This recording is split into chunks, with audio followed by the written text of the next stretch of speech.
పుష్ప నుండి feelings song అయితే release అయిపోయింది. ఇది పుష్ప నుంచి లాస్ట్ సాంగ్ అంటే ఇది. ఇంకా ఈ సాంగ్ విన్నాక చాలా బాగుంది. తెలుగు కన్నా హిందీలో చాలా బాగుంది. హిందీ కన్నా తమిళ్లో ఇంకా బాగుంది.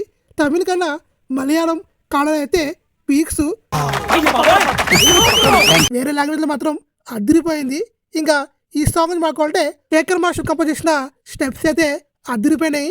ఇంకా రష్మిక అయితే ఎక్సలెంట్గా చేసింది, చాలా బాగా చేసింది. అల్లు అర్జున్ని మ్యాచ్ చేసింది, అంత బాగా చేసింది. రష్మిక లుక్స్ కావచ్చు, కాస్ట్యూమ్స్ కావచ్చు ఎక్సలెంట్. ఎక్స్ప్రెషన్స్ కూడా చాలా బాగున్నాయి. ఇంకా మన బన్నీ అల్లు అర్జున్ గారు కూడా స్టెప్స్ ఓరమాసుకున్నాయి. తన కాస్ట్యూమ్ కూడా ఎక్సలెంట్గా ఉంది. ఇంక ఈ సాంగ్ కంపోజింగ్ చాలా బాగుంది. సుకుమార్ గారు చాలా బాగా తీశారు. ఇంక ఈ సాంగ్లో లొకేషన్స్ కావచ్చు, కలర్ కావచ్చు ప్రతి ఒక్కటి ఎక్సలెంట్గా ఉన్నాయి. ఈ సాంగ్ అయితే వేరే లెవెల్తో ఉంది. దేవిశ్రీ ప్రసాద్ చాలా బాగా ఇచ్చే సాంగ్ని సూపర్గా ఉంది. ఇంకా సినిమా చేసేకి ఇంకా 4 రోజులు టైం ఉంది. టికెట్ ప్రైస్ కూడా బీభత్సంగా ఉన్నాయి. టికెట్ ప్రైస్లు ఎంత ఎక్కువ ఉన్నా సినిమా లవర్స్కి ఏం పట్టించుకోరు, కంపల్సరీగా కొంటారు, డౌటే లేదు.